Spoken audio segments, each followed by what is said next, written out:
The story of city-nations born from land, sea, and people. Imagine you're standing in front of an ancient map. Not a map of a vast empire, not with straight lines like today's. The map of ancient Greece appears like a shattered mirror. Mountains piled upon mountains. The sea encroaches deep into the land. Hundreds of islands, large and small, scattered across the water.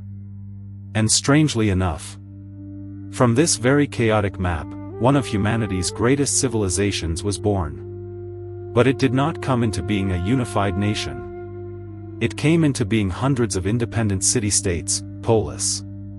So what on this map gave birth to these city-states? The story begins with the topography. The terrain creates fragmentation. Ancient Greece was not an easy place to live. About 80% of the territory was mountainous.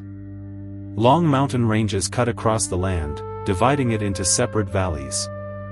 Each valley was like a miniature world, separated by high mountains, dense forests, and treacherous roads.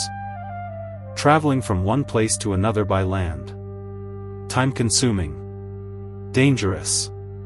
Almost impossible in winter. As a result, people formed their own communities. Cultivated their own crops. Defended themselves. Governed themselves. No conditions were created for the formation of a large center of power. The terrain forced people to live in isolation, and from that, polis emerged. The sea, both dividing and connecting. If mountains divide Greece by land, then the sea opens up another route. Greece has a long, winding coastline. Many deep fjords. Almost nowhere is too far from the sea. The sea is not just a barrier. The sea is a road. The Greeks learned to build ships, sail, trade, and communicate. But precisely because of this, each coastal community develops in its own direction. It has its own port. It has its own trade network. It has its own interests. The sea helps them connect with the world, but it does not make them dependent on each other. The collapse of the Old World. Before the emergence of the polis, Greece once had a great civilization, Mycenae. But around the 12th century BC, the Mycenaean world completely collapsed. The palace burned down. Writing disappeared. The central order crumbled. Greece entered the Dark Ages, which lasted for hundreds of years. There were no more great kings. There was no more central state. All that remained were small communities, autonomous villages, people who had to rely on themselves.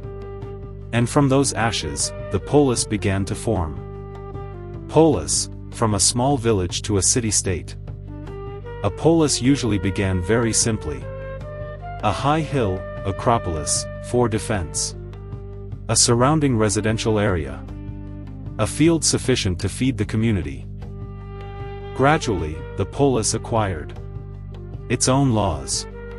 Its own council of citizens. Its own army. Its own patron deity. The polis was not just a place of residence. It was a political and spiritual identity. Greeks don't say, "I am Greek." They say, "I am Athenian. I am Spartan." The map creates different routes. Looking at the map, you will see. Geographical location determines the character of each polis. Athens, child of the Sea. Athens is located near the Aegean Sea, with the port of Piraeus. The land is not very fertile. But trade is favorable.